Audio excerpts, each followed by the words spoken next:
Ladies and gentlemen, the President of the United States.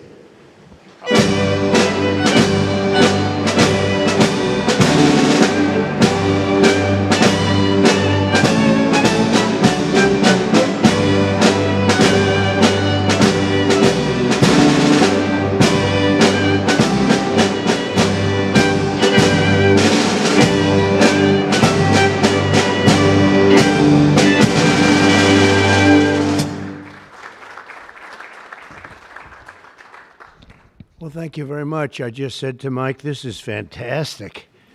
I didn't think we were going to see this coming for a while. Congratulations. This is a very, very important thing. Thank you very much, everybody. This is a very important thing we're going to be discussing. Please sit down. Thank you very much. This is good news indeed. People said it couldn't be done. You got it done. I just have to sign, right? That's very good. This is really something. And it has to do with the California Auto Regulation, CRA. It's been a disaster for this country.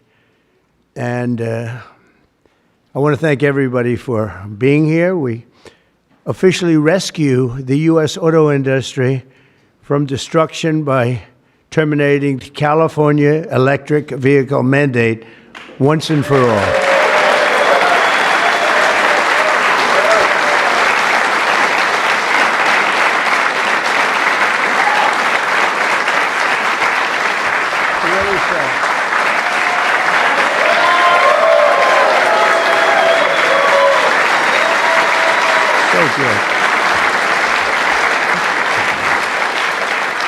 They said it couldn't be done, but boy, it's had us tied up in knots for years.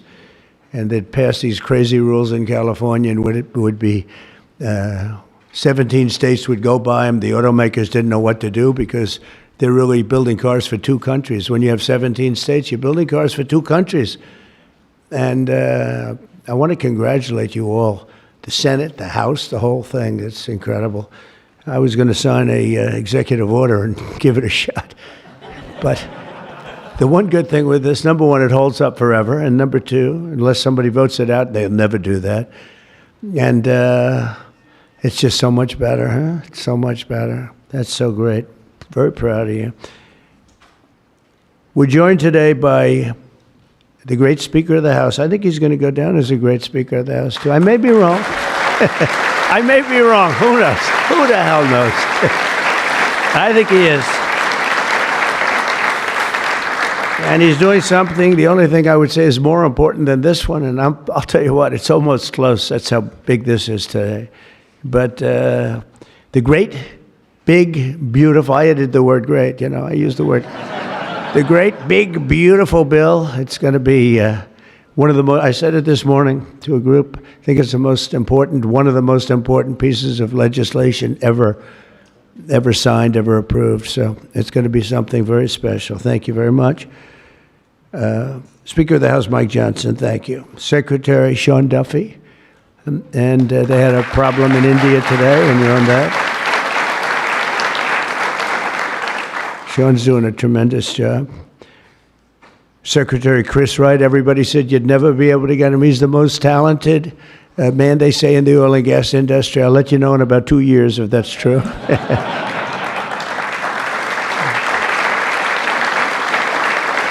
Well, Doug Burgum, I wanted Doug Burgum to head up energy because he was so successful in North Dakota. He's governor. And he said, sir, there's one person who's much better than me. I said, who? They said, Chris Wright. I said, who the hell is Chris Wright? I had no idea. Now everyone knows Chris Wright. He's going to be more famous than me. But he said, there's a guy named Chris Wright, and if we could get him, he'd be better than I am, sir. And if you know Doug, Doug's not here, is he? If you knew Doug, he's always working someplace. But if you knew Doug, you'd know that he doesn't say that often. And he did. And Chris, you're doing great. But I don't like the oil prices have gone up just a little bit over the last few days. I was going to call it just really start screaming at you. Are we okay? Nothing wrong, right? It's going to keep going down a little bit, right? Because we have inflation under control perfectly. You probably saw the records. Everyone's on television saying, what's going on here? Trump has proven to be right. All of these things. We've taken $88 billion in tariffs in 2 months. $88 billion with no inflation. And if we're smart, there won't be. Now, we'd like to get this guy to lower interest rates because, if he doesn't, we have to pay. We have a lot of short-term debt. Obama gave it to us originally, and Biden carried it on. They like short-term. I like long-term cheap debt. But a lot of the debt comes through because Biden, he didn't do it. I'm sure he didn't know anything about it.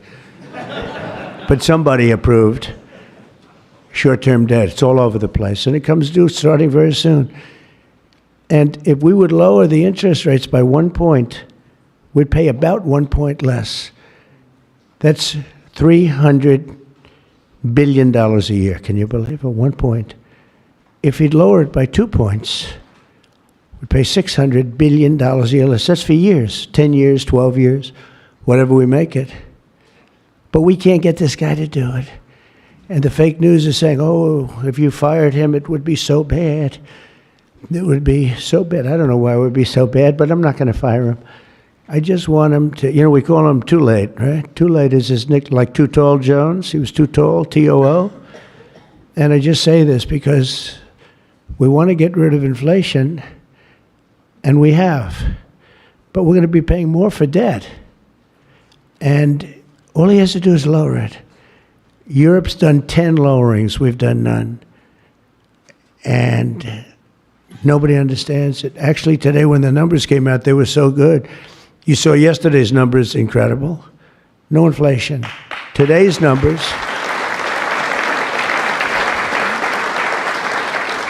Today just came out, same thing, no inflation. They're all shocked. All these guys are watching from business, CNBC, and all of these different networks. Maria Bartiromo actually got it right. She's been getting it right for a long time, that one. I hope she's appreciated. And Joe Kiernan's been very good at CNBC, I must tell you, but other people aren't so good. But I will say that they can't believe what's happening. But if I could, because we can discuss, we get a lot of press, we get a lot of cameras rolling right now. Not that I like doing it, because I don't. But if we cut our interest by 1 point, for years, we save $300 billion. If we cut it by 2 points, we save, because it's pretty equivalent. We're going to spend $600 billion a year, $600 billion, because of one numbskull that sits here. I don't see enough reason to cut the rates now. And the problem he's got is that, and I explained to him, look, if inflation went up, cut your rates now. There's no inflation. We got it down. We got prices down. We got gasoline down. And you'll keep it going down. But gasoline's down. We drill, it's drill, baby, drill. That's why it's going down. But we're all that. But think of it. I said to him, he was in my office a couple of days ago. I said, if you think there's inflation, let's find out. Because I think we're going to keep it down. I think gasoline's going to be so far down. Oil, energy, it's so much energy. We have so much energy, we don't know what to do with it. But let's say there was inflation in a year from now. Raise your rates. I don't mind. Raise your rates. I'm all for it. I'll be calling you. He'll be too late for that too. But raise your rates. You don't have to keep them up here. If it's going to go up, I'm okay with you raising, but it's down. And we're going out to financing. And I may have to force something. Somebody said, who's the genius that thought of that? I said, it's me. Unlike Biden, I stay awake at night thinking about how to save our country. He was much better at sleeping than me. He could sleep on a beach. He could sleep on a beach with cameras rolling. I can't do that. But I had an idea. I gave it. They said, this is really, we'll go short term for a year. Let this guy get out of office. Somebody will come in, cut it a couple of points, and we'll save ourselves $7, $8, maybe even $900 billion a year. What is he doing? Why doesn't he lower these rates? And with that, we'll get on to the California standard, which is a disaster, okay? So, Chris Wright, you're going to get the numbers down. Thank you very much. Lee Zeldin, one of the most important men in this room. He's the man. I get nervous when I talk to him. He's doing a great job.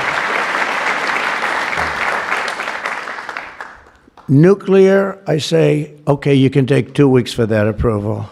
It used to take 20 years, then they wouldn't approve it. Now I say, Lee, nuclear, I'll give you 2 weeks for an approval. A coal-fired plant, you only get a couple of days. And oil and gas will give you a week, okay? Something like that.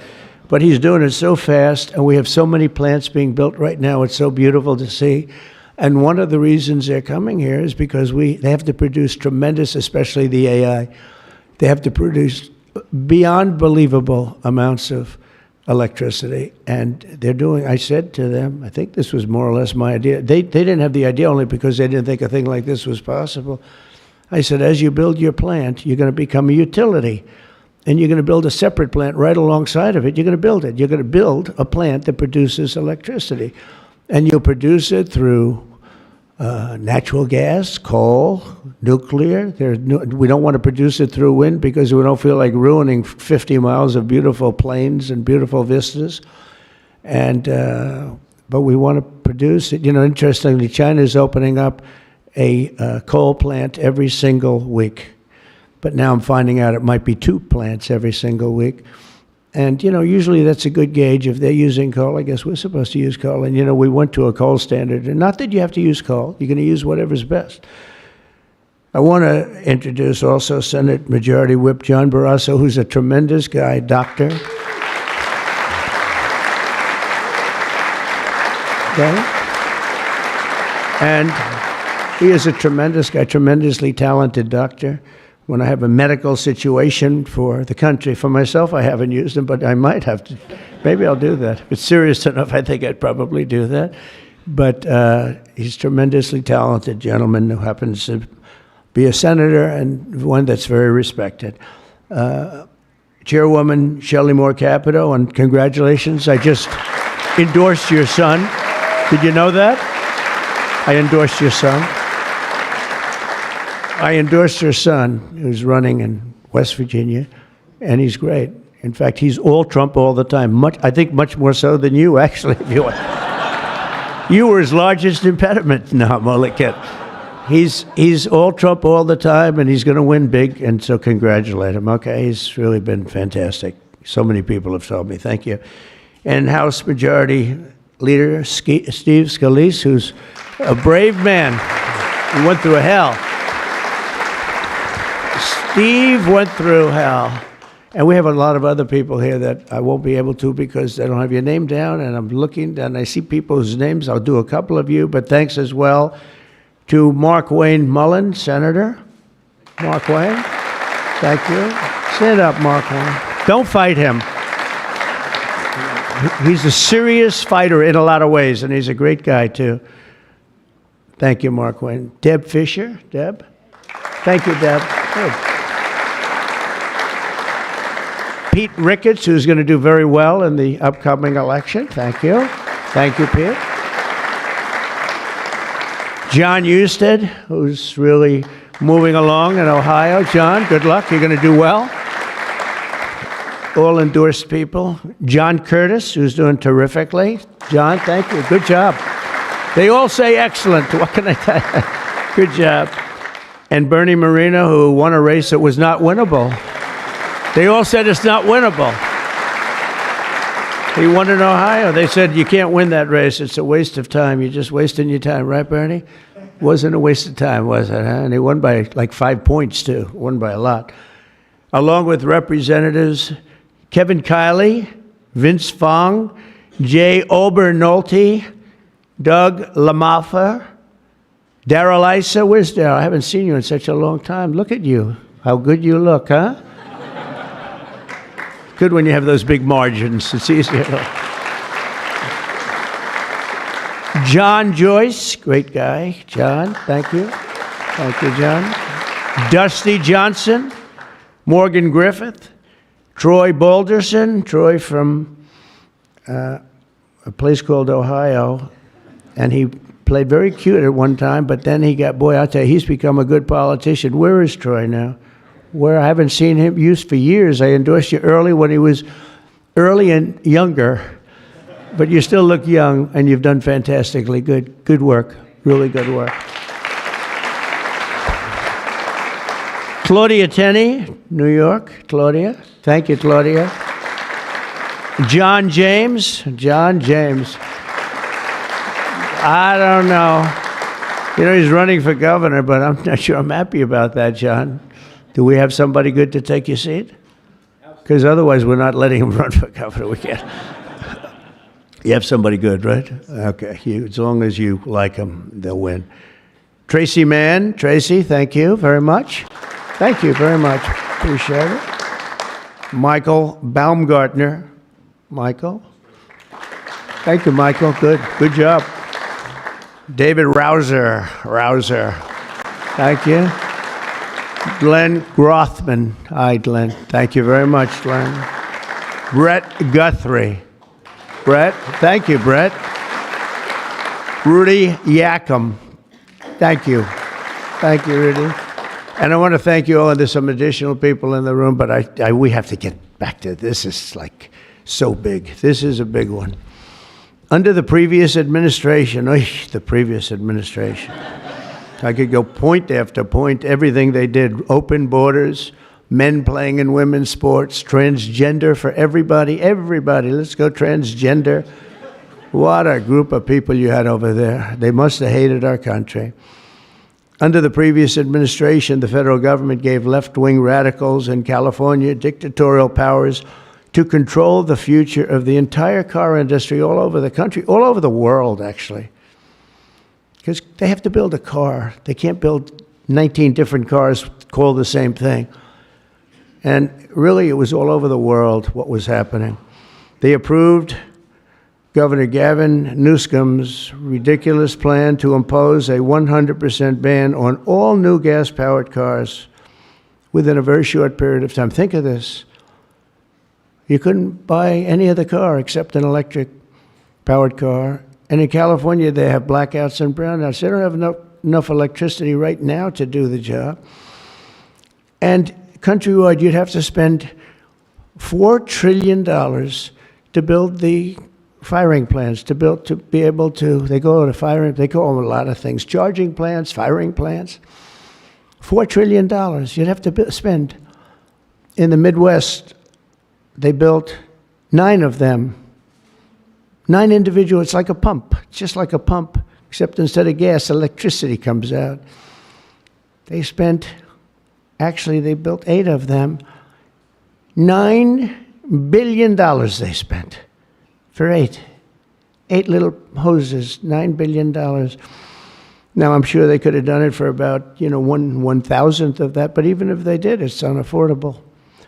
They approved Governor Gavin's ridiculous, it's so ridiculous. By the way, if I didn't bring the military in, Los Angeles would be burning down right now. It'd be burning just like his damn houses burned down because he didn't have the water that he should have had. He had so much water. They have so much water.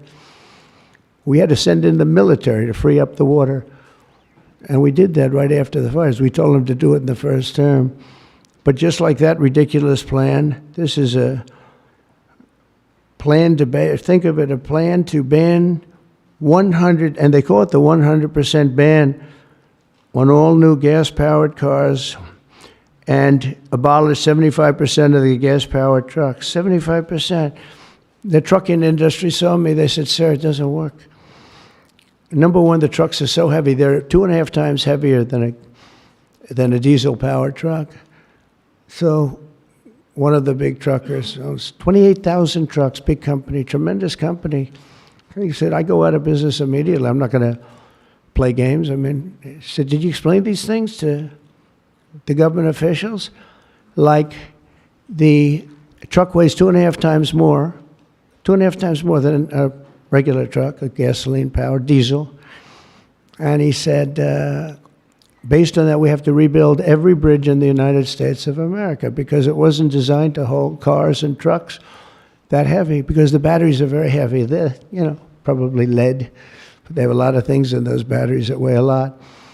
But it's 2.5 times. It's a simple number, 2.5 times. And if you want to do this, you have to spend trillions and trillions of dollars on rebuilding every bridge in the United States, and I guess throughout the world, because they do follow us.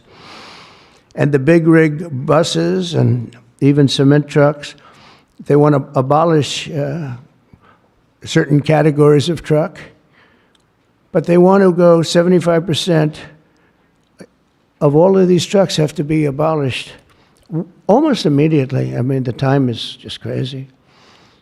And they don't go far. Another little problem. With a tank of diesel, you can go from New York to Los Angeles if you want to go to Los Angeles right now. But New York to Los Angeles, and you can go back a little bit. With the electric truck, you'll stop approximately 6 times. Enjoy your stop. And the truckers saw me, and I said, did you just explain this? Because this is like, if you explain it, if a person's reasonable for that, he said, we explained it, they didn't care. They said, we're going all electric. They can't be stupid, because anybody that can cheat on elections like them is not a stupid person. But they must hate our country. But I said to this big trucker, he said, sir, I've been buying trucks my whole damn life. He's a rough guy, smart guy. He said, I got thousands of them. I've been buying them for 50 years. And every single year they got better. They got more efficient, they got bigger, they got stronger. I build apartments in my trucks now for the drivers. I said, what's an apartment? That's on the cab. They put this in.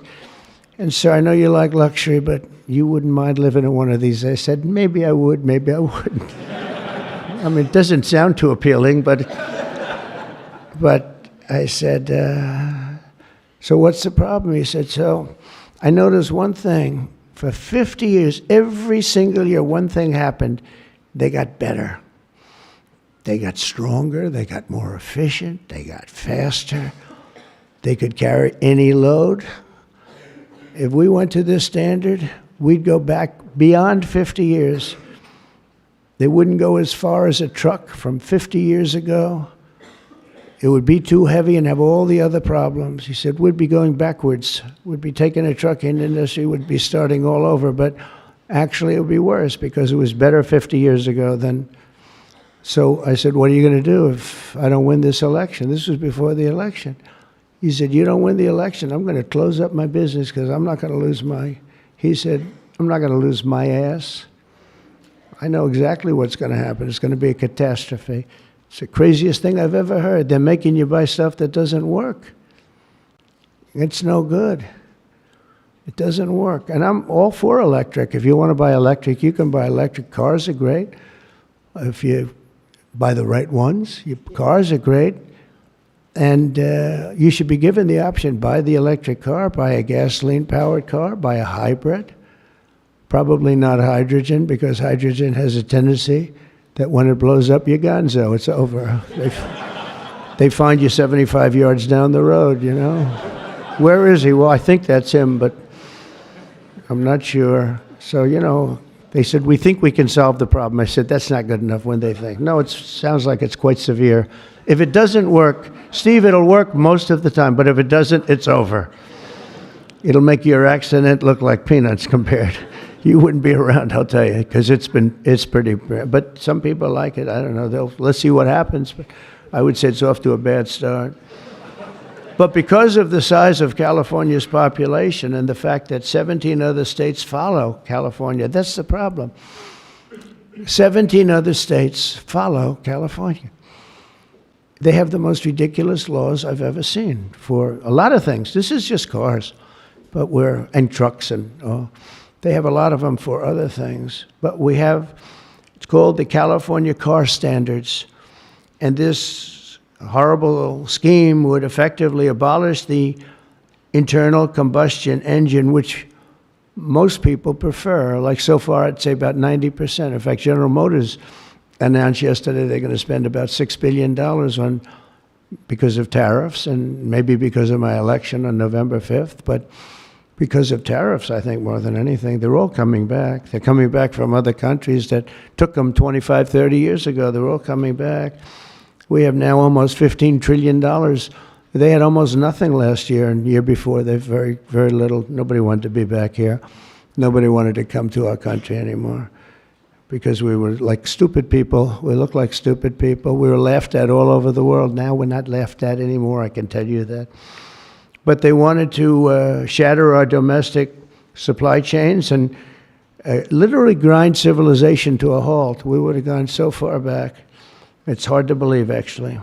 Hard to believe when you don't have enough electricity to give a person a little air conditioning in the summer, and now they want you to take electricity and fire up all these cars. But we're not going to let that happen. Meanwhile, all of the auto jobs would be shipped to China because they're very strong on electric, and it lives off an estimated 200,000 American auto workers would be destroyed. It's one of the reasons I did so well with the United Auto Workers. And now I'm really doing well with them. I did phenomenally with them. No Republican ever got any numbers like I got. And the Teamsters, too. Sean O'Brien, the head of the Teamsters. These guys, they like Trump because I produce jobs. They know that. Everybody knew that the auto workers knew better than anybody how good the tariffs were. And the head of the auto breakers, I don't know him at all, but he didn't like me at all. Now he's going around saying, this guy's unbelievable. He was very nice to me the last few months. During the campaign, no, but if I've proven, I've proven it. I've done what I said I was going to do, and we've brought back tremendous numbers of jobs. And you're having auto plants built all over the country, all over. There's never seen anything like that. They're leaving from Mexico. They're leaving from Canada. They're leaving from other parts of the world. If they want a Mercedes-Benz, you're going to have it made here. It's okay to have a Mercedes, but they're going to make it here. Otherwise, they're going to pay a very big tariff. They already are. That's one of the reasons we have $88 billion. It's a lot of money. But that's peanuts compared to what we're going to be making in another few months. They haven't even kicked in yet. But we're not going to let any of these bad things happen, these stupid projections that I've been reading about for the last 6 months. I think these people are either corrupt or really dumb. And they're supposed to be economists. In the campaign, I promised to end this disaster, and today our Republican majorities in Congress have delivered. And I don't know, I can't imagine. It's so obvious. It's so good. Did we get any Democrat votes? Did we get one? Two? Who? 35. Yes, sir. I think that's great. I think that's great. You got 35 Democrats. 35, yes, sir. I think that's great. That, as far as I'm concerned, one in the Senate. On something that's so good. But who is the one? Well, I shouldn't have asked. I congratulate her. I don't care. I think it's great. It's very interesting. Why did I ask that question, Mr. Speaker? But in a few moments, I'll sign 3 pieces of legislation that will kill, totally kill. They can't do anything about it. They can't take us to court. They can't do any of the things they can do with the executive orders. And it's permanent. I'll sign 3 pieces of legislation that will kill the California mandates forever, and they're never coming back. Now, the auto companies are the most happy because now they're going to be designing and building one auto. It will be much cheaper. It's a much less expensive. They were showing me, one of the most respected people was showing me that to save a little, like a half a glass of fuel, cost them thousands of dollars with new computers and stop it. The engine has to stop and then turn on and blah, blah, blah. And I said, does it work as well? No, it's terrible. It's terrible. And that's to save a little bit of fuel, this much fuel that Chris Wright can produce with one extra little oil well someplace, right? One little, a small one, a very small one. But think of it. Your cars are going to cost you $3,000, $4,000 less, and you're going to have what you want. And again, you can get any car you want. You can get electric. A lot of people love the electric. They like Tesla. So do I, in all fairness. I like Tesla. And I like others too. But I also like combustion engines. And there are reasons for a lot of things. When I was in Iowa, we had an unbelievable victory, if you remember. Remember? That was nice. You won by like so much, nobody even talked about anything else. But that was a great victory. But it was unbelievably cold that night. And I was going to watch my victory in the area where I was going to make a speech. And the whole place was littered with cars. I said, what happened? They were electric cars, and they don't work in cold. I said, I didn't know that. And they don't work in extreme heat either. Other than that, they're wonderful. But no, but if you're in a cold climate, you know, how do you do that? But they're electric cars, and I noticed that, and then I didn't pay much attention because we won by about 65 points. So I was more interested in that. But I do remember that scene. I said, what the hell is going on over here? This historic action will also help us reduce inflation and bring down the price of automobiles and electricity very, very substantially. You know, we're building massive electricity right now. It's already started because of that guy right there, Lee Zeldin. By far the most important man in the room, Mr. Speaker. Stand up, Lee.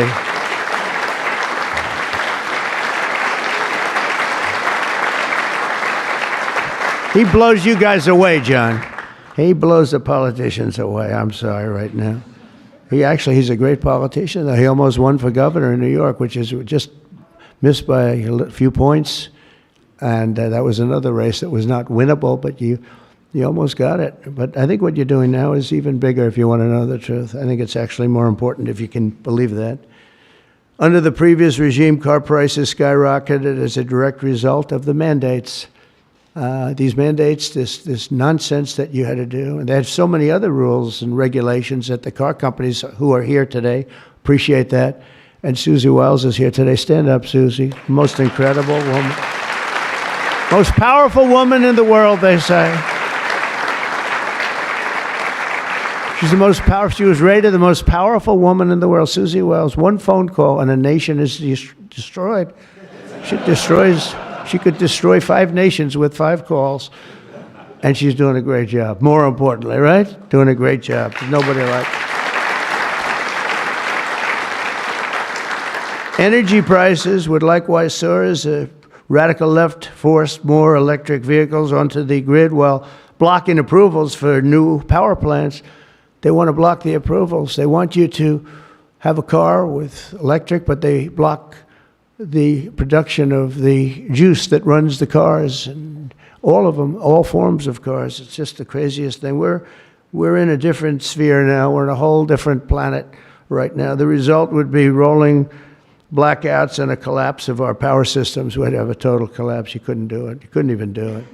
Think of it, they're forcing you to do something, and they want you to do boats also. I assume boats are being covered by this, and boats, they want you to go all electric, and the batteries are so heavy, the damn boat practically doesn't float.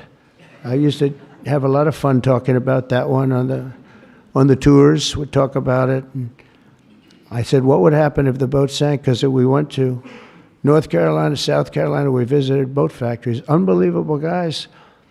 And they said, sir, we have one problem. They're forcing us to go electric for the boat. I said, how's it going to work? The boat will not float, sir. So heavy, and it won't go fast, and lots of other. And I did ask him a question, because I have a lot of background. My uncle was a big shot at MIT, the smartest guy. He never had a smarter guy, and I guess I have a little of that. My first question was, what would happen if the boat sank? Do you get electrocuted? Remember I said that? And I used to be decimated by these people back here, right? I used to be decimated. They'd say, what kind of a crazy question is that? So I'm actually serious. What happens if you're an electric boat and the boat is going down? You're in trouble, Susie. And I used to say, remember, I'd get decimated. The audience loved it, but the press would laugh at it. I said, so if I have my choice of going down or jumping 5 or 6 yards away from the boat, but there's a shark there, what do I do? You know what I said? I'd rather be electrocuted. I said, I'll take electrocution every single day. But actually, he said, nobody's ever asked me that question, sir. He makes boats. Nobody ever asked me that question. This is really an unusual question. He said, and honestly, I don't have the answer. He wasn't able to. I said, don't worry about it. If I win, you won't have to worry about it. But today we're saving California, and we're saving our entire country from a disaster. Your cars are going to be thousands of dollars less money. And even the ones that, if you buy electric, we're not going to make you do certain things that are just a waste of money and just time-consuming waste of money. They make you do things that are no good for anybody, make the car worse, and make it much more expensive. Over the past 5 months, our administration and Republicans in Congress have fought for the American auto worker and for Teamsters and for, by the way, right to work. We have them all. We have, we just call them just workers. We fought for workers like no one has ever fought before. I understand that. It's why we won. We won with workers. We won with young people. I just saw with TikTok, I was number one on TikTok in its history. Can you believe that? So I guess I like TikTok. That's why they're saying, are you saving? And we probably will save TikTok, actually. But on my first day in office, I ended the Green New Scam and abolished the EV mandate at the federal level. We abolished it, which is basically that everybody will be driving an electric car within a very short period of time. Now I know why Elon doesn't like me so much, which he does, actually. He does. And he never had a problem. It's very interesting. This is not something new. This has been there from day one, Speaker, right? We're going to abolish the EV mandate.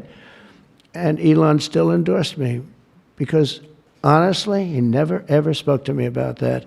And I used to say, I'm amazed that he's endorsing me because that can't be good for him. I'm abolishing the EV mandate.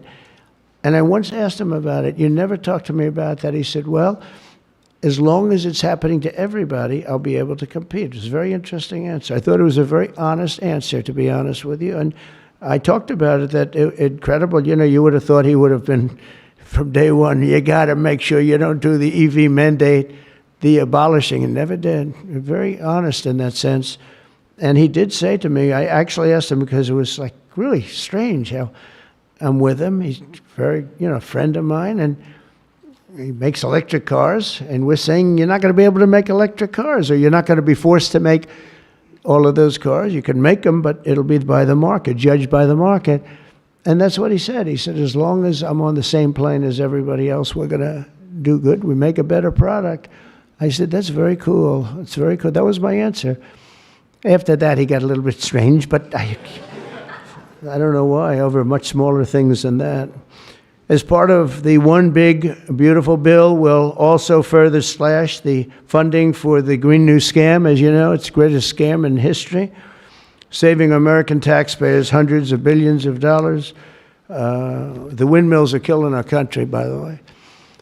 The fields are littered with them, junk. They're littered with them. And they get older, and they get rusty, and they get bad, and they get...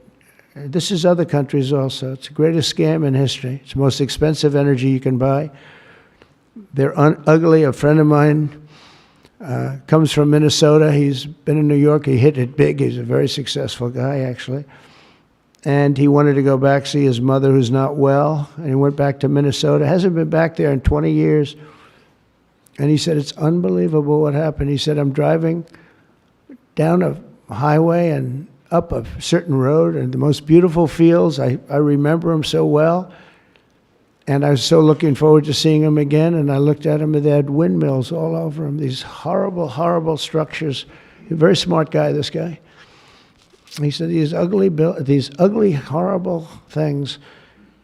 And he said, it was so bad, I actually drove back to see it because I couldn't believe it. Before I even got to my mother, I drove back. I said, how much do you like your mother?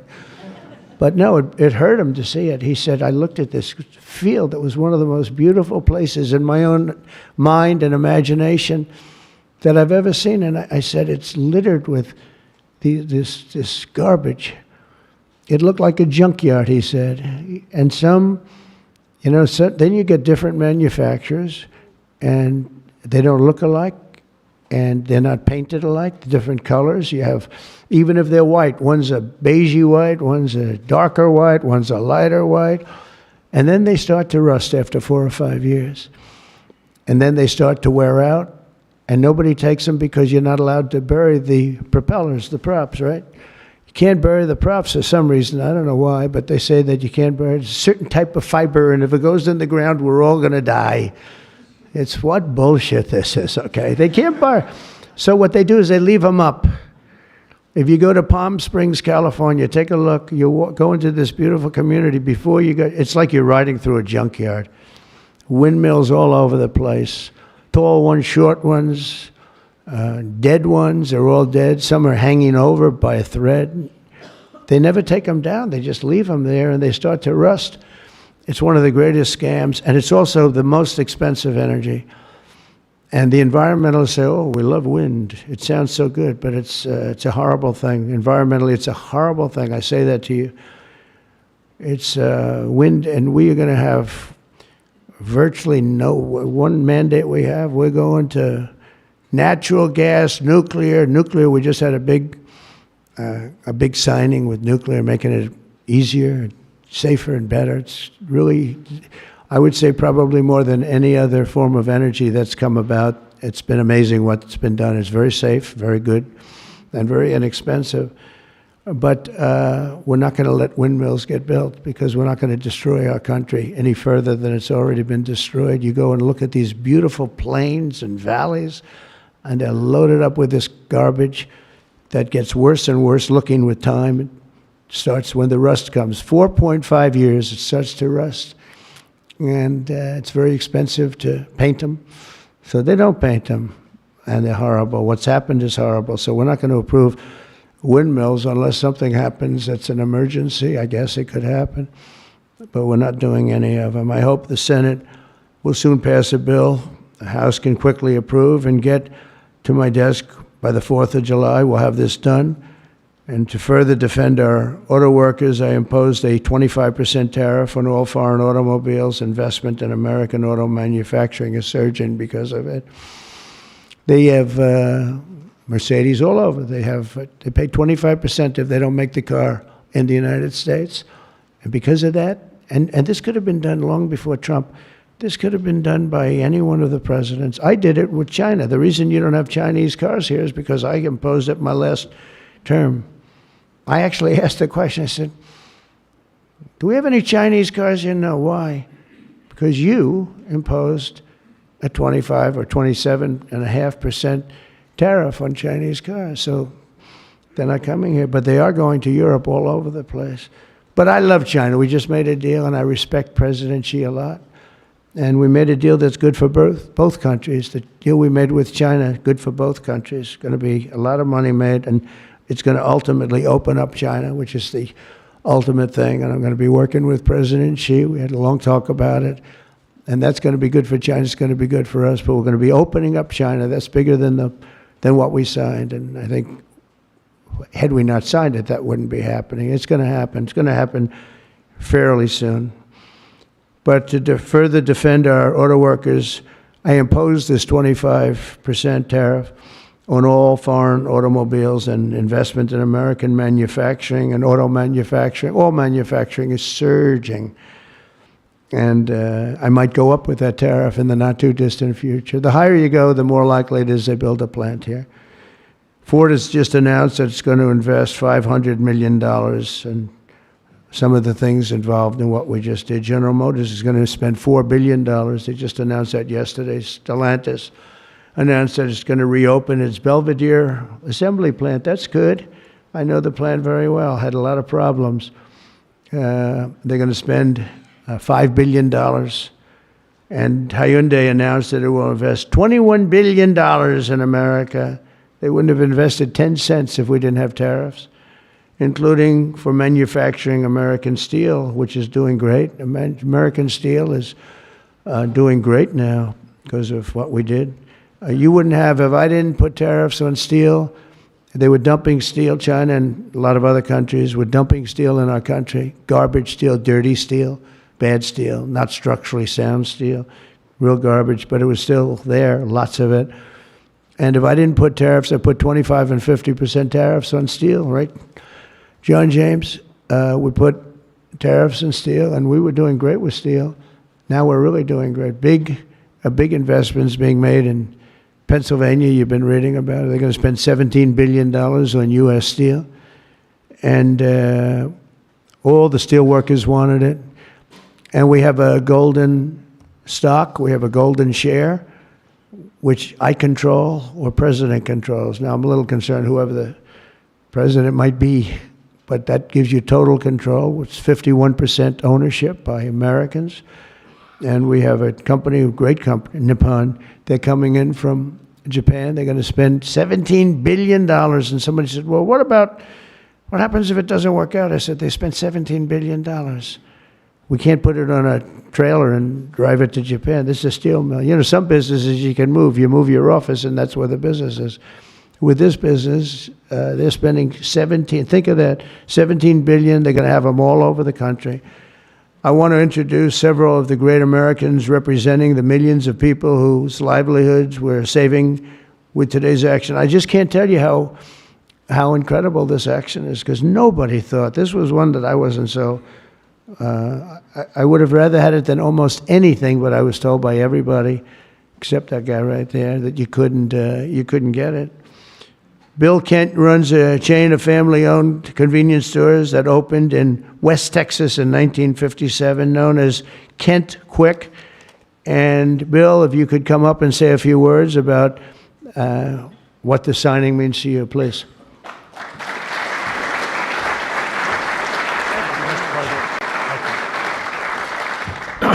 Wow, you're probably wondering why I've called you all here today, right? What a great day.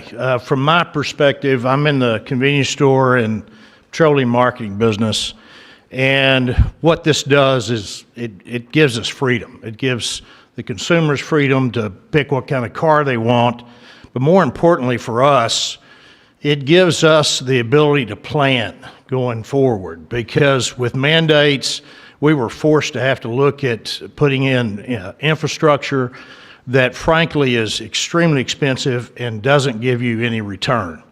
So this allows us, it's going to free me up and our companies up to invest in what people want, in the cars they want, and it's a great day. So, Mr. President, Congress, thank you, Steve, everybody, thank you so much. Thank you.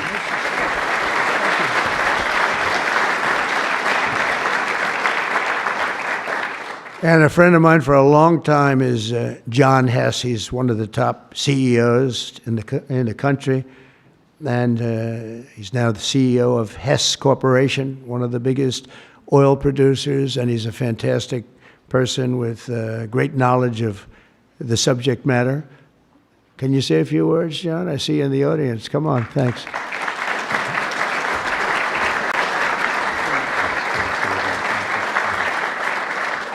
Hi, I'm John Hess, and CEO of Hess Corporation, a proud producer of oil and gas in North Dakota and the Gulf of America. And so you all know, I was born in New Jersey, grew up in New York, and my father started our company by driving a secondhand oil truck. So, Mr. President, it's an honor to be before you today, and thank you for that. Mr. President, during your campaign, you made a commitment to the American people to repeal unworkable and costly mandates for cars and trucks and let the consumer choose what type of vehicle they drive. Today, with the bipartisan support of Congress, you're making good on that promise. I'd like to recognize Speaker Johnson, Leader Thune, other members of Congress whose tireless efforts were critical to the outcome we're celebrating today. And a special thank you to Senator Capito for her leadership.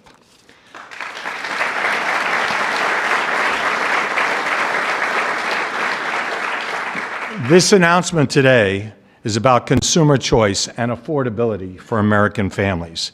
It's also about making our country auto industry more competitive, Mr. President, and you said that very eloquently. As you know, Mr. President, one-size-fits-all policies like those adopted in California do not work. America, in every state, every American should be able to choose what they want to drive, not the government.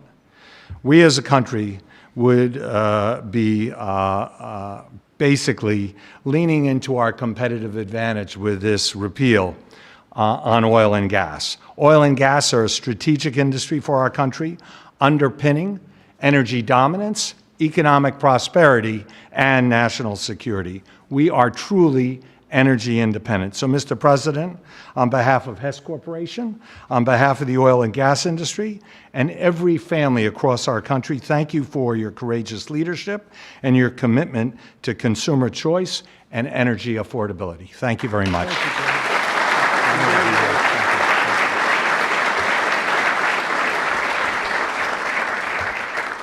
Very respected guy.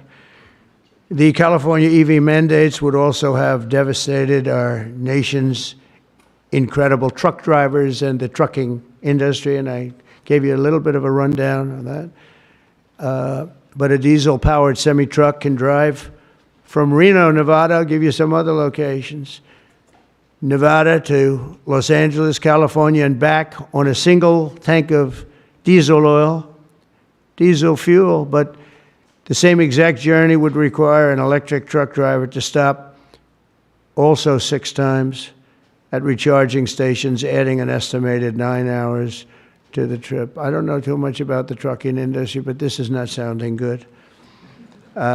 Here to discuss a little bit about the trucking industry, Gina Jones. And Gina, a real expert on trucks, I can tell you that. She's going to come up and tell us about trucks. Thank you, Gina. Thank you, Dan. Thank you, Mr. President. Thank you very much. And thank you, members and Congress. The trucking industry has America's back, and we are grateful that a president and the administration that have our back, too. Today, trucks are 99% cleaner than a generation ago. We need great partners in government to continue that process. We cannot allow one state's regulations to disrupt our entire nation's supply chain. Allowing California to do so would have negativity impacted the hundreds and thousands of truck drivers who deliver critical goods across the country each and every day. In order to deliver for American families and businesses, we need realistic national standards. With the signing of this resolution, Mr. President, you have delivered the leadership that trucking industries need. Promises made, promises kept. On behalf of the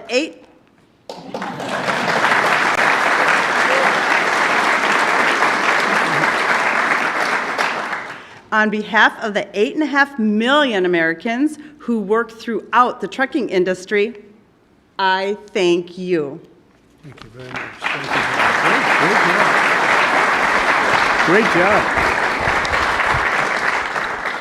So just to wrap it up, I say under the Trump administration, we will restore the full strength, might, and glory of the American auto and trucking industry. We'll protect our truck drivers, auto workers, small business people, and manufacturers all over our country, and actually all over the world, and that's okay too. They'll be doing a product that works, a product that's much more efficient, that's better, it's much better, less expensive, and we'll put affordable energy and affordable car ownership back on the center of the American dream as we make America great again, and that's what's happening. We're making America great. You know, when I went over to Saudi Arabia, Qatar, UAE, just a couple of weeks ago, the leaders of those countries, and they're very smart people, they said, you know, you've made in a short period of time America the hottest nation in the world. It's the hottest, you're the only one we talk about now. And 6 months ago, it was a laughingstock. They said that to me, those words, it was a laughingstock, and it was an absolute laughingstock. We've got the hottest nation right now in the whole world, and the numbers are reflecting it too. So I just think it's great. And what I'll do is I'll sign this, then we can take a couple of questions if you want. And we will be finished, and you're going to go off, and you're going to build the most beautiful automobiles for 20% less money. And I want to thank you, man. You have done some job. Thank you, Mike. Thank you, everybody. You guys want to come up here? Surround it?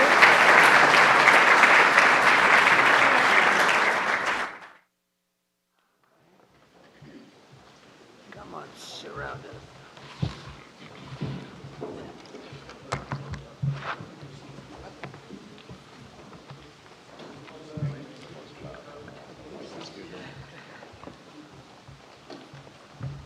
Okay, we're going to sign 3 bills that do everything I just said. No auto pens allowed. That's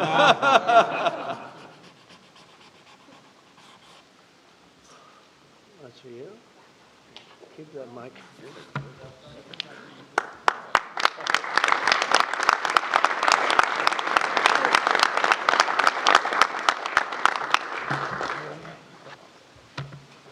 You know, that pen was so good, give it back to me. I'll take it. There you That go, was a Matt. good one. No, I'll That's a great sign one. all 3 of them, because Yeah. you never know what you get with the new one. Number 2.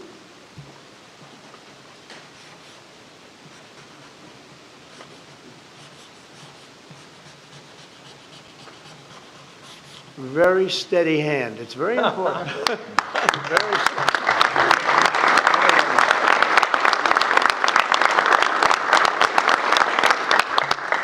Only a steady hand can sign like that, right? Absolutely. Right? I've been told that, actually. And here's number 3, and it all goes into effect. Everything I said goes into effect. Lower prices, better cars, and choice. sense. You can say choice. We have choice for education, and you have choice for cars now, right? Common Right, sense common is right. sense. You're right. Common sense is right.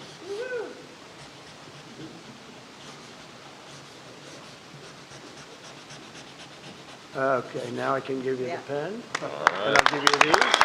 Shelley? All of you sign. Congratulations, Thank you, Mr. John. President. Okay, you'll take these. Pass these around, fellas. Where's John James for his father? Yeah, you have one, John? Yes, sir. Thank you, Mr. President. Pass them around. Okay, everybody, there's a few extra, you're gonna take them and give them to some of the people. Okay?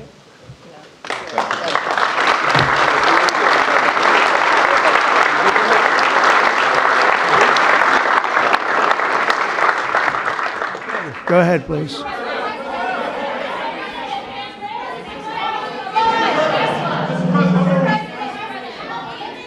All right, Brian, yeah, please. Yes, sir. I have some very close friends who run some of the largest auto dealerships in Southern California, Rustback Automotive Group. Good. Their message to you, they're 100% behind you right now. They know they're going through some soft sales period. It's true. They're in it for the long haul. What's your message to thousands of auto dealerships across this country that are kind of navigating through this tariff? Yeah, they're going to do better than ever before. They're going to sell cars in America at levels that they've never even thought of before. And they're going to make more money than they ever made before. It's going to be great. They're going to be selling a better car, too. It's going to be a better product. And they're behind you 100%. I know. I know that. They have been behind me, right? They knew it was right. They've been asking for this for 25, 30 years, in all fairness. No, they're very happy. I told you the Auto Workers Union, we got tremendous votes.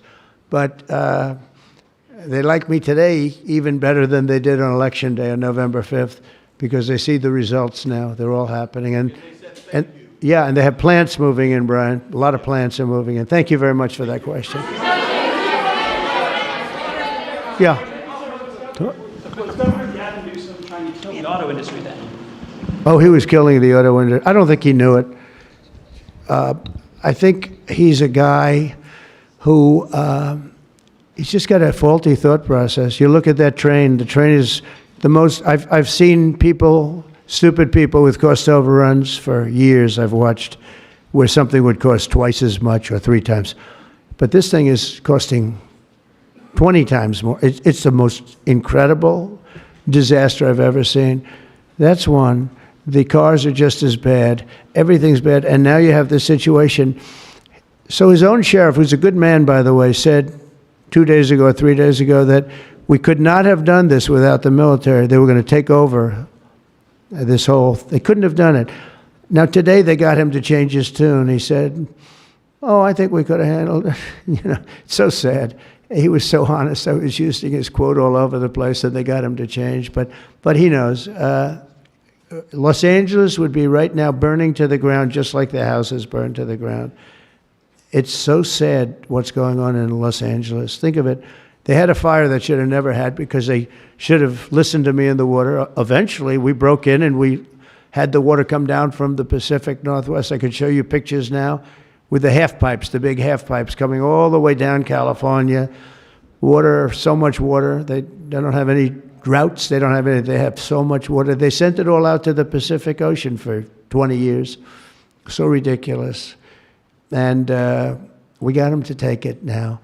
But what they do and what they're doing, this is a big problem. And what they really want to do is keep criminals because they're trying to protect criminals. Sanctuary cities are a disaster in this country. And most of the voters don't want them. Politicians like them for whatever reason, but I think the politicians are wrong. That's why we won in such a convincing fashion. We won all 7 swing states. We won by millions of votes. We won 2,750 districts as opposed to 505. That's why when you look at the map, it's almost all red. It's got 2 little blue stripes on each side of it. It's almost all red. But now you have to... I always got along with Gavin. I like Gavin. I've liked him, always. He said I never called him. They asked him a question on Fox, I guess. I never spoke to him. He doesn't remember the call. He doesn't remember. I never spoke. And then I produced a phone call. I had it. It took me about 2 minutes. I said, well, here's the call. It lasted 16 minutes and 4 seconds. And it was at 12:30 in the evening. I actually made a call, didn't pick up. I called him a second time, and he picked up. And I told him, I said, you have to get your ass in gear because you're going to have a problem there. And he would have. If we didn't bring the military in, you would have right now something. And I went through it because I follow the rules 100%. And I watched in Minnesota where you have the man who ran for vice president of the United States. Fortunately, he was a disaster. But he wouldn't call in the National Guard. And I eventually called in the National Guard, but it was seven days late. I said, I'll never do that again. I'm never going to, if I see problems brewing, if they're not going to do the problem, I'm not going to wait 2 weeks. Because that city, Minneapolis, burned down. If you remember the CNN anchor, he was standing there saying, yes, this is a peaceful rally. And behind him, the entire city was on fire. It looked like World War II. And I appreciate the question. Please. Thank you. First, the terrible, horrific plane crash in India today, where you saw the images on TV. Your reaction to that first, and will you speak to Prime Minister Modi? The plane crash was terrible. I've already told them anything we can do. It's a big country, a strong country, and they'll handle it, I'm sure. But I let them know that anything we can do, we'll be over there immediately. But it was a horrific crash. It looks like most are gone. They actually maybe have a couple survivors, which is just heard. But that was a horrible crash. Nobody knows. Nobody has any idea what it might be. I gave him a couple of pointers. I said, maybe you look at this or that. We saw the plane. It looked like it was flying pretty well. It didn't look like there was an explosion. It just looked like the engines maybe lost power. But boy, that is a terrible crash. It's one of the worst in aviation history. Yeah, second? How confident are you, sir, that conflict with Iran can be avoided? Well, I'd love to avoid the conflict. Iran's going to have to negotiate a little bit tougher, meaning they're going to have to give us some things that they're not willing to give us right now. I'm the last person. I've kept us out of wars. We defeated ISIS completely, 100%. And I haven't had it's peace through strength. I believe in peace through strength. We have the greatest military in the world. I rebuilt the military, as you remember, for 4 years. I rebuilt the military. And then we gave a chunk of it away, but it was still peanuts. It was a lot, but it was peanuts compared to what we rebuilt. Gave it to Afghanistan, one of the most embarrassing moments in the history of our country with the whole withdrawal, the way they withdrew. It was very embarrassing, but we rebuilt the military. We have the greatest, strongest military. We defeated ISIS. ISIS.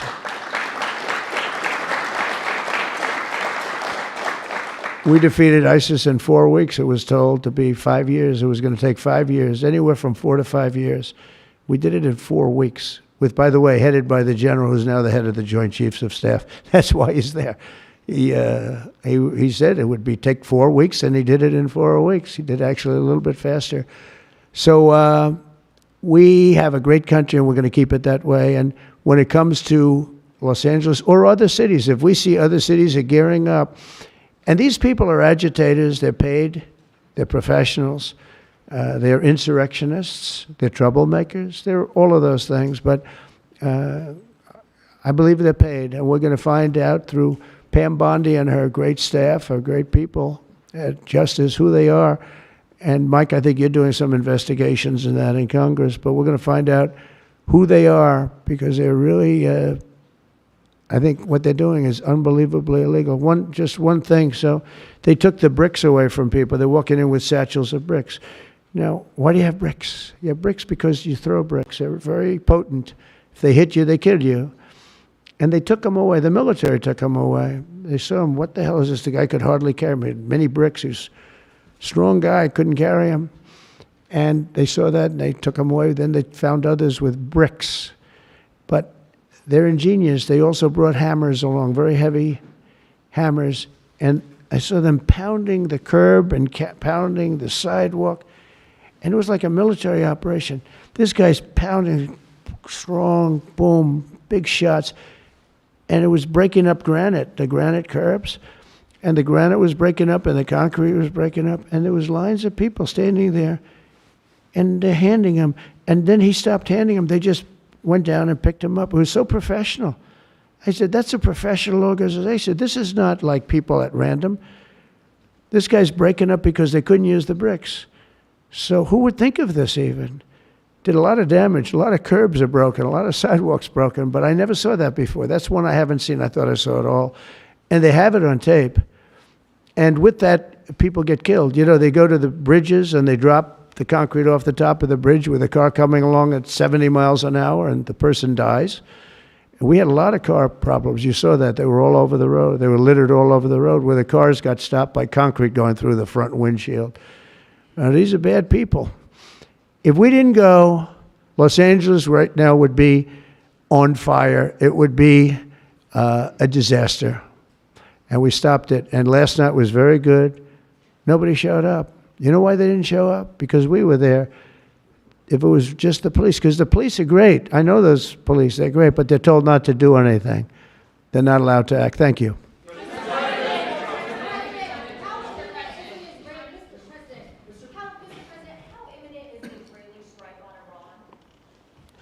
Well, I don't want to say imminent, but it looks like it's something that could very well happen. Look, it's very simple, not complicated. Iran cannot have a nuclear weapon. Other than that, I want them to be successful. I want them to be tremendous. We'll help them be successful. We'll trade with them. We'll do whatever is necessary. You know, I stopped a war between India and Pakistan.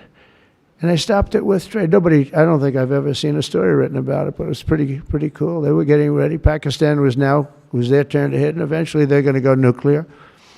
And I stopped it. I called each. I respect each leader greatly. I know them.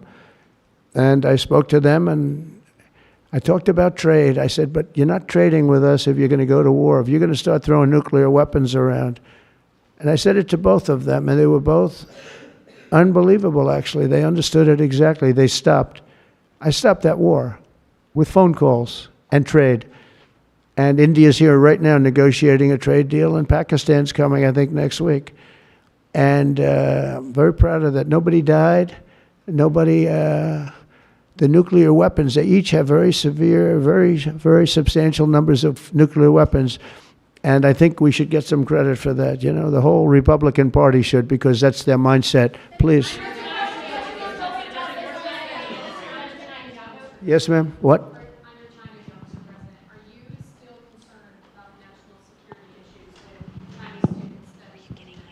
Look, I've always been in favor of students coming in from other countries. That includes China. And we have 500,000 Chinese students coming in. I've always been in favor of it. Does it mean you that you have to watch people. Yeah, you have to watch students, but you have to watch other people also.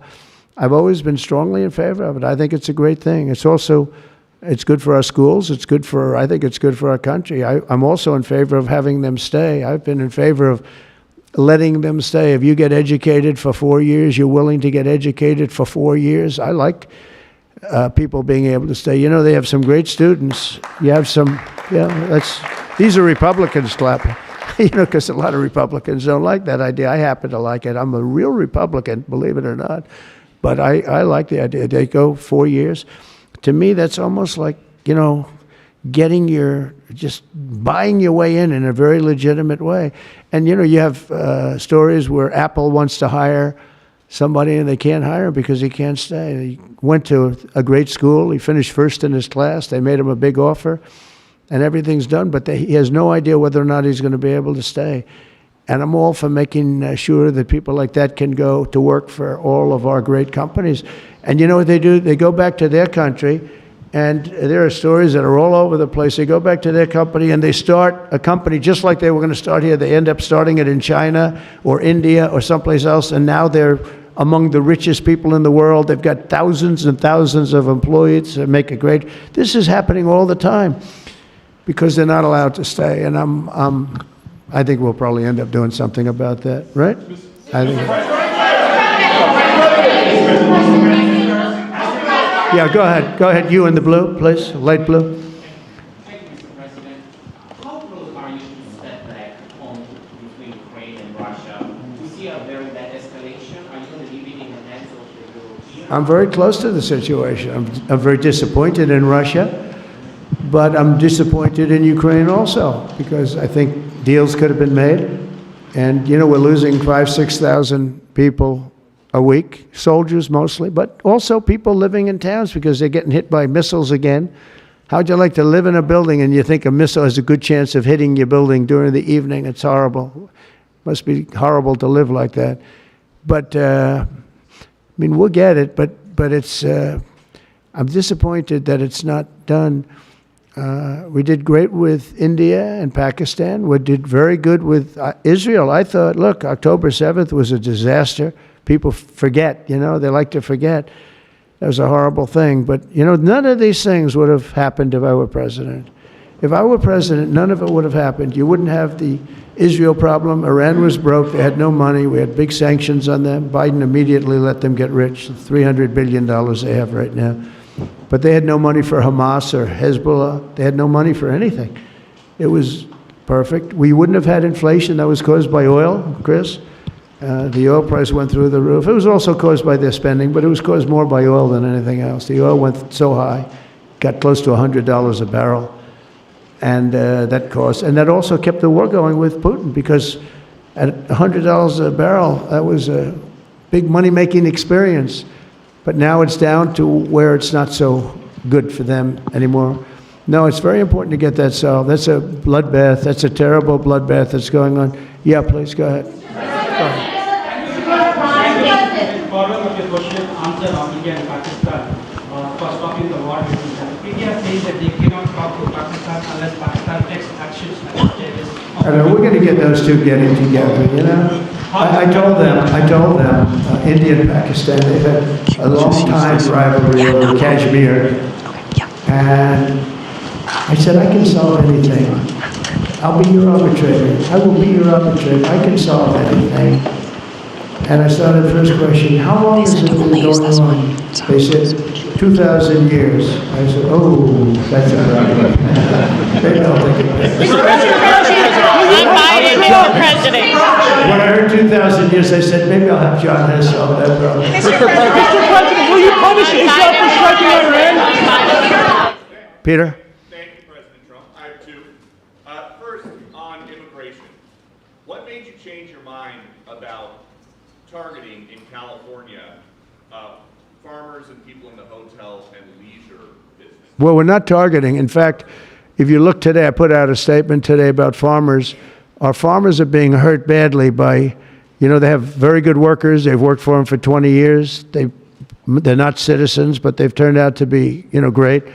And we're going to have to do something about that. We can't take farmers and take all their people and send them back because they don't have maybe what they're supposed to have, maybe not. And you know what's going to happen and what is happening? They get rid of some of the people because, you know, you go into a farm and you look and people they've been there for 20, 25 years and they've worked great and the owner of the farm loves them and everything else, and then you're supposed to throw them out, and you know what happens? They end up hiring the people, the criminals that have come in, the murderers from prisons and everything else. So we're going to have an order on that pretty soon, I think. We can't do that to our farmers, and leisure too, hotels. We're going to have to use a lot of common sense on that. And my other question about the Middle East, as the Israelis apparently gear up for some kind of an attack, a possible attack on Iran, are you trying to talk Netanyahu out of doing that, or are you so against Iran having a nuclear weapon that you're okay, he does his thing because it is not an American war? Yeah, it's a very fair question. Look, I want to have an agreement with Iran. We're fairly close to an agreement. We are fairly close to a pretty good agreement. It's got to be better than pretty good, though, but it's got to be, I'd much prefer an agreement. As long as I think there is an agreement, I don't want them going in because I think that would blow it. Might help it, actually, but it also could blow it. But we've had very good discussions with Iran. Whether or not we get there, I can't tell you, but it'll happen soon. I say this, Peter, very strongly. They can't have, whether it's going in or not going in, they can't have a nuclear weapon. I'd prefer the more friendly path. And can you tell us what the Israelis told you that made you start to evacuate the dependents of servicemen and women who are stationed in the Middle East? They didn't tell me anything, but I said, look, there's a chance of massive conflict. We have a lot of American people in this area, and I said, we got to tell them to get out because something could happen soon. And I don't want to be the one that didn't give any warning and missiles are flying into their buildings. It's possible. So I had to do it. You know, I had the choice. Do I do it or not? Doing it has its downside, but it also has its upside. Like, you're going to save a lot of lives if it should happen. Hopefully that doesn't happen. Right? Thank you. Mr.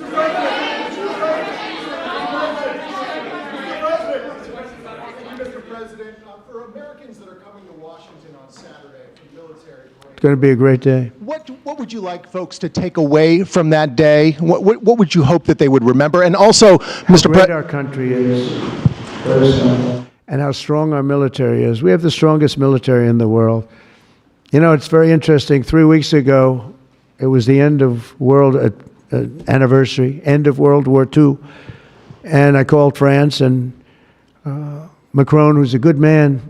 I said, "What are you doing?" He goes, "We're celebrating World War II, our victory." I said, "Your victory?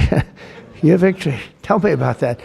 And then I called somebody else, and I happened to speak to President Putin at the time. Now, in all fairness to him, he lost 51 million people, and he did fight.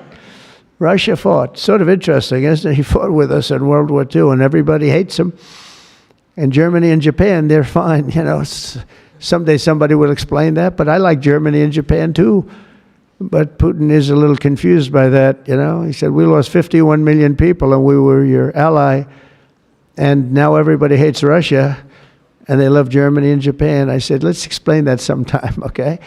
But it's a strange world. But I will say this, look, I want them to go away saying how great our country is and how great our military is. And I was making all these calls. For some reason, I spoke to like 4 different places. Sir, are you celebrating? And I said, you know, we won World War II and World War I, right? We won them. And yet we're the only country that doesn't celebrate. Everybody's celebrating except us. And I said, we should celebrate too. several No Kings protests planned across the country on Saturday as well. What are your thoughts on those? What do they call it? No king? No Kings. I don't feel like a king. I have to go through hell to get stuff approved. A king would say, I'm not going to get this. A king would have never had the California mandate to even be talking to him. He wouldn't have to call up Mike Johnson and Thune and say, fellas, you got to pull this off, and after years we get it done. No, we're not a king. We're not a king at all. Thank you very much. Go ahead. Yeah, go ahead. Sir, go ahead. Mr. President, sir, you made a lengthy posting today on Truth Social about Senator Rand Paul. Do you expect to see him at the picnic tonight, sir? I do. I look forward to seeing him, actually. I like him. He's the hardest vote in the history of the U.S. Senate to get. Probably won't get him. But he's a very tough vote. I mean, he's a very tough vote. He's always been a friend of mine. You know, I endorsed him and got him elected. I got him elected twice. But I don't think he understands how great this bill is. This is a great bill. No tax on tips, no tax on, you know, the Social Security payments. It's unbelievable what happens. No tax on overtime. You work overtime, no more tax. It's so, those are big, but they're minor compared to the big things. Taxes reduced. And let's look at the other side. If it doesn't get approved, a 68% tax increase, 68%, including the fact that the Trump tax cuts kick in, but it's a 68% tax increase and many other bad things. I don't even want to, some of them are so bad I don't even want to talk about them. I think it's one of the greatest bills we'll ever pass in this country, and I think that Leader Thune and this gentleman right here, what he's gone through on this with, you know, we started off with a majority of 1. Now I guess we have 7, so it's like easier, but it's really sort of 3. It's 7, but it really equates to 3, right? And we have great support. I mean, I can't tell you, I can't guarantee, but when you have a majority of essentially 3, where you can't lose anything more than 3 votes, and you get it passed, it's pretty amazing. And I think it's going to haunt the Democrats because most of the bill is common sense. It's tax cuts, it's border wall funding, it's military funding properly spent. It's all things that are like common sense. They're all good. There's nothing tricky about it. It's basic stuff. And we don't intend on getting one, think of it, not one Democrat vote in the House. Mike, not one. Maybe somebody will come along. I don't know how they can run for office. So many different things. We're gonna very important, Medicare and Medicaid are gonna be strengthened, not hurt. You know, they're using fake narrative. Oh, no, they're gonna be strengthened. We're gonna strengthen them. They're gonna destroy them because under their policies, Medicare and Medicaid go away. Social Security under them is gonna be devastated. With us, it's gonna be kept, but much stronger than before. And very interestingly, I saw this and I proved it because for 4 years, I never hurt Medicare, Medicaid, or Social Security. I've already been there. But they're going to destroy Medicare, Medicaid, and Social Security. They're going to wipe them out, in my opinion, because their policies are so bad, the country will have no money to pay for them. We're going to make them stronger than ever before. Thank you very much, everybody.